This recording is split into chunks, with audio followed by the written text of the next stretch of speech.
Modern media is bigger than ever. You have movie franchises making big bucks left, right and centre, TV shows getting bigger budgets than ever before, and the resurgence of novels. Audience today love a good story, but being a fan of pro wrestling all my life, I often find it annoying that it isn't talked about in a conversation of storytelling. Now, just to prove wrestling deserves to be part of this conversation, I'm going to go through the career of one wrestler called Daniel Bryan. I'm going to show how his career tells story after story, including an overarching story, just like a TV show, only spanned over 15 years. Now, to do this, I'm going to use a book called The 7 Basic Plots by Christopher Booker. In it, Booker talks about how each plot from mainstream media can be categorised into one of 7 categories: Overcoming the Monster, Rags to Riches, The Quest, Voyage and Return, Comedy. Now, Daniel Bryan isn't a big guy. He's very much an everyday man. He's 5'10" and only 210 pounds. Now, normally in WWE, this means you have no chance to be a top player. WWE's biggest superstars from history are all big 6 foot 300 pound men. Think Hulk Hogan, John Cena and The Rock. Daniel had nothing but his amazing wrestling ability to market, so WWE didn't really believe in him. Daniel's overarching storyline of his career is very much a rags to riches plot, and it starts with The Quest. Now, all WWE wrestlers have a story of how they got WWE. Since the wrestlers need to be arguably more athletic than most sports, you can't just be picked off the street and given a contract. For the majority of wrestlers, you start on what's called the independent circuit. It can be a long, brutal road for some. You very well might be wrestling in front of 8 people in a bingo hall at some point. Daniel Bryan was on the indies for 10 years, working mostly in an American promotion called Ring of Honor, and in 2 Japanese promotions known as New Japan Pro Wrestling and Pro Wrestling Noah. He honed his craft and learned how to put on a story for fans in those promotions, so subsequently became one of the biggest high-profile free agents for WWE to sign. Now, for the first 2 years in his WWE career, Daniel was only seen as what's called a mid-carder, a person who could never main event big shows and is very much a sideshow. But the fans felt a different way. At WrestleMania 28, the Yes movement started. Daniel was made to lose to Sheamus in 18 seconds at WWE's biggest show of the year. After 2 years of being made to look, frankly, a bad wrestler, fans stood up for Bryan and started chanting his signature Yes chant when Bryan wasn't even wrestling. Some of you have been WWE champion. A select few have actually been both. But all of you have etched your place in history in a way that only winning a championship can.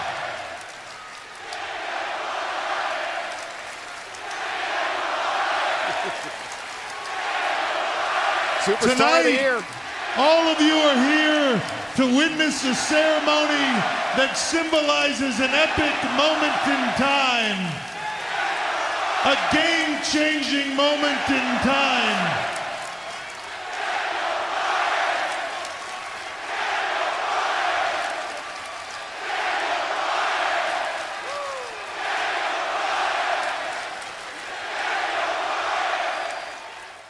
Right, now on to comedy now, and I'm joined by Dave. He's here to talk about Team Hell No as well. Okay. Team Hell No, what a time. What a time. So, WWE recognised fans' determination to make Daniel a top star, but they ignored them. So, WWE management turned him into a bad guy so fans would boo him instead of ruining other matches and chanting yes in other people's matches. Well, what happened next was they ended up, for some reason or other, their writing team decided it was a good idea to stick him in a tag team with Kane.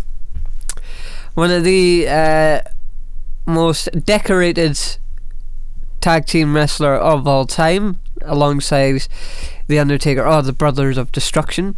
But they decided it was a good idea to put Kane in with Daniel Bryan and make it more of a comedic tag team.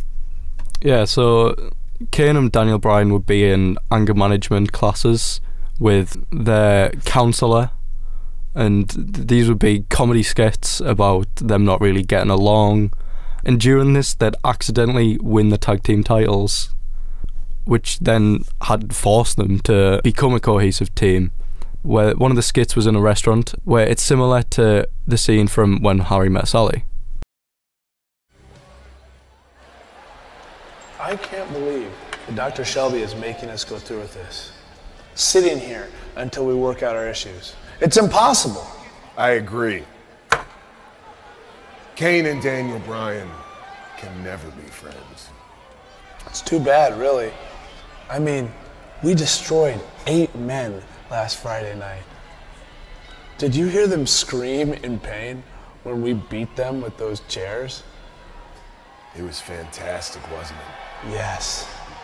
Hit one, and you'd be like, ow! Then you hit another one, and ow! You hit another guy, don't! Yes! Please! Yeah. Oh, God! Yes! Ow! Ow! Yes! Ow! Don't! Yes! Stop! Ow! Yes! Ow! Ow!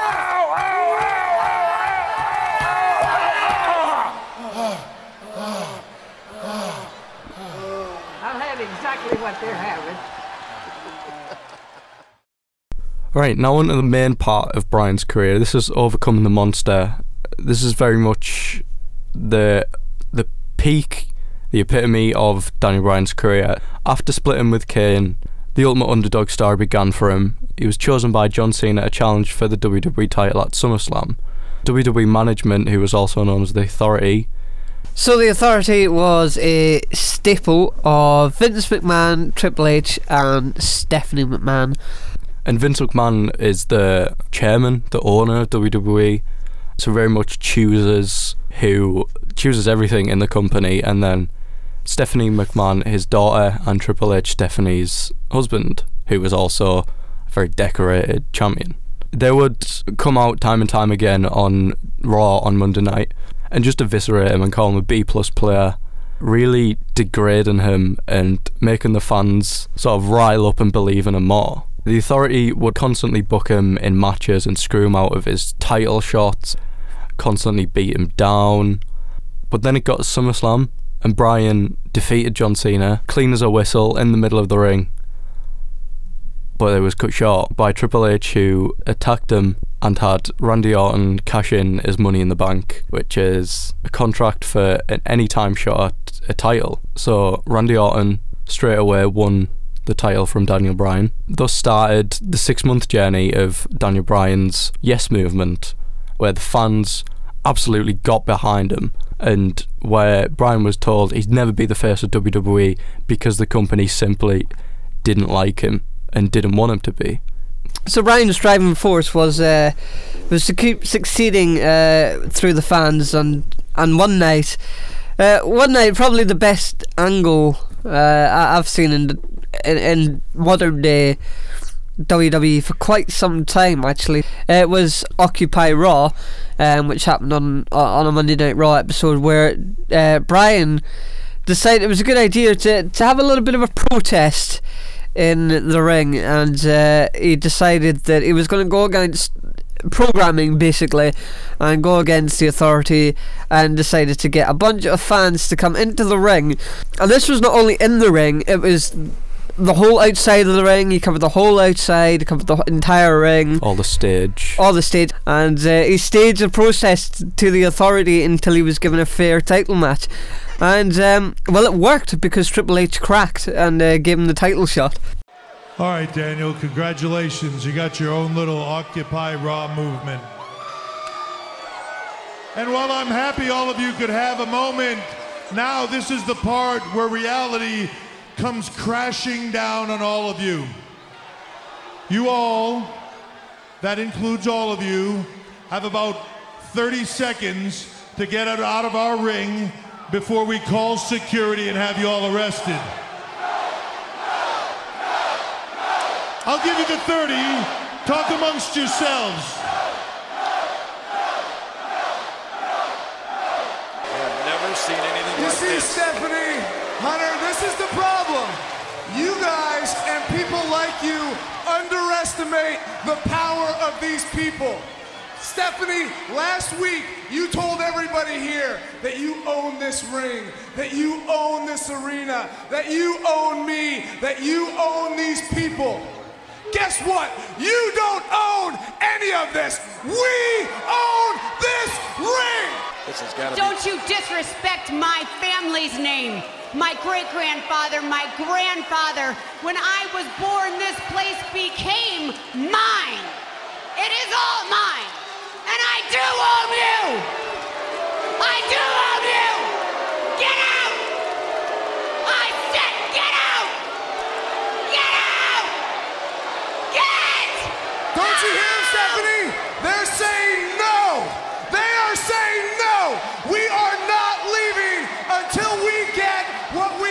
want. And Hunter, you know exactly what we want. A match between you and me at WrestleMania 30. You want to know why I didn't fight you at WrestleMania? For your own good, Daniel.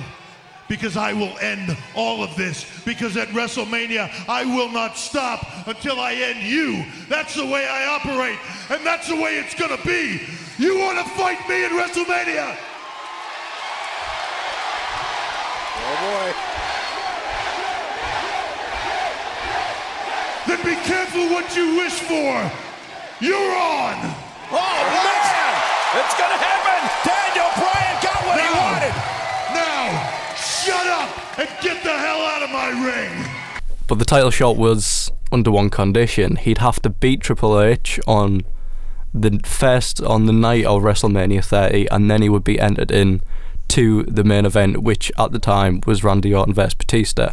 So then it finally, after 6 months of all this shenanigans from the Authority, putting down Bryan, making him lose all his title shots, it gets to the night of WrestleMania 30, and in the first match of the night, Bryan beats Triple H, scrapes a win through crooked refs being hit with weapons, and Bryan wins over Triple H and is put into the main event. Since because he lost, Triple H pedigrees Daniel Bryan, he attacks him, and Bryan looks like he's unable to compete in the main event.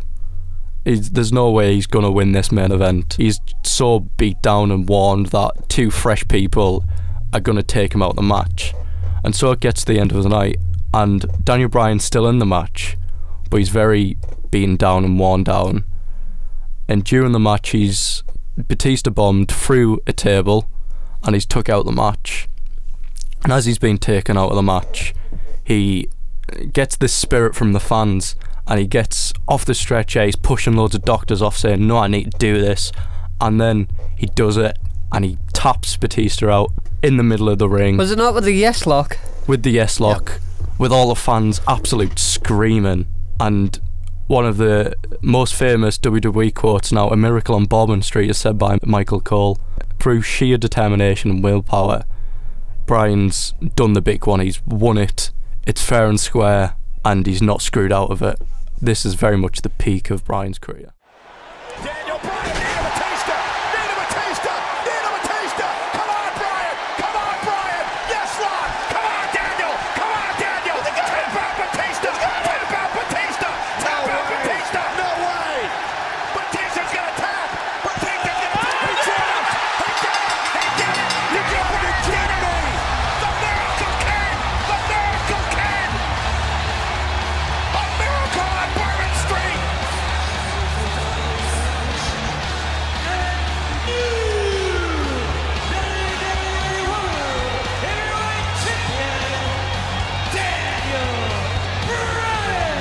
The impossible dream has become reality!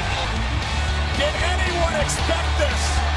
Absolutely not! They hoped for it! Did everyone want this? Yes! Yes! Yes! Daniel Bryan has overcome the Authority. There is your new face of WWE! Daniel Bryan has done it! April 6th, 2014! The night Daniel Bryan's arrived!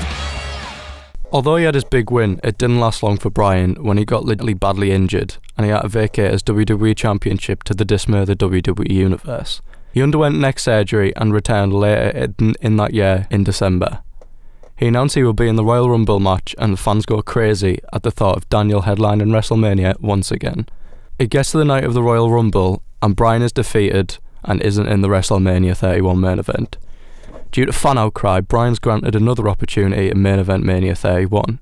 He has a match with Roman Reigns at Fastlane for the title shot at Mania. This is very much where management tell the fans they aren't going to back Daniel Bryan anymore, as Roman Reigns wins clean over Bryan. Bryan, as a consolation to keep fans from rioting, is put in the Intercontinental title match instead. He wins the title on the night and has another WrestleMania moment.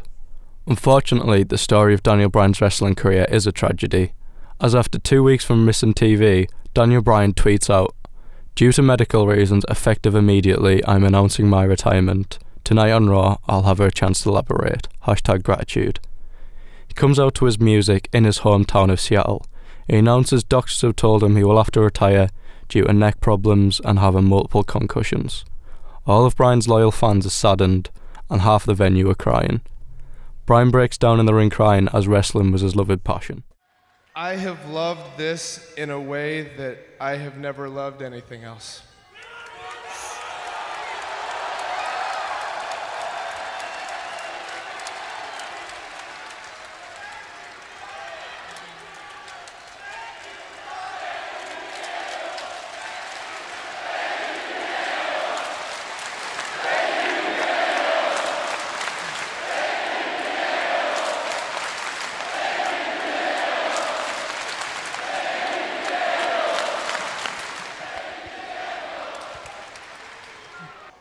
I have a family to think about, and it is with a heavy heart and the utmost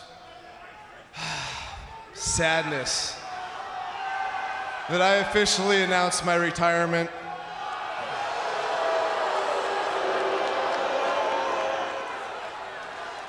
But today, when I woke up this morning, I felt nothing but gratitude.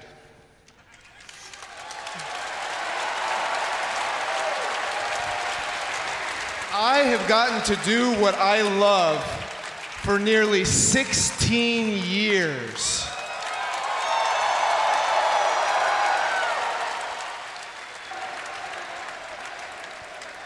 Now, tomorrow morning, I start a new life. A life where I am no longer a wrestler.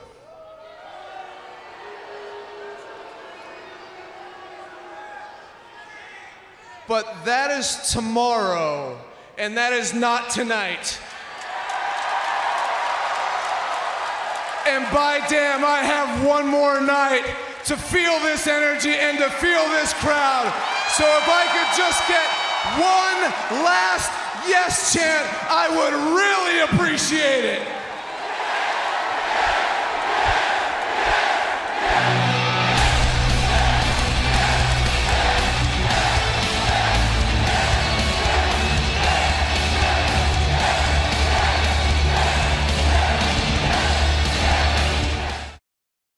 There is a slight glimpse of light at the end of the tunnel for Daniel Bryan. He's rebirthed in WWE as he's given the role of General Manager of SmackDown Live, and is now in a job where he can still be close to the thing he loves, but not harm himself.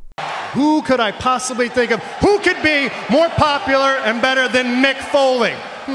Ladies and gentlemen, More popular? the SmackDown Live General Manager.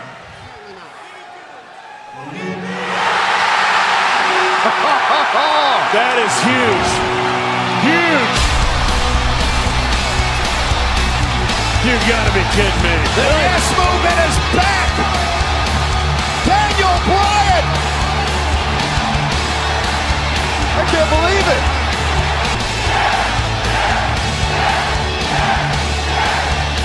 For a long time, I wasn't sure that I'd ever be able to come back and be in the ring because I loved wrestling too much.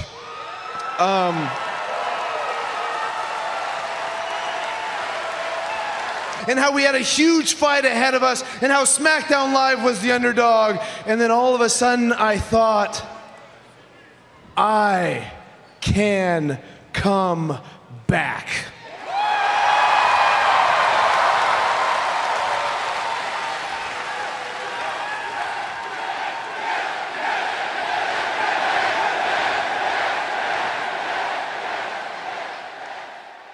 And that concludes the story of one of the most popular, infectious superstars of the WWE. The end of a legendary 16-year career that will be talked about in wrestling for generations to come.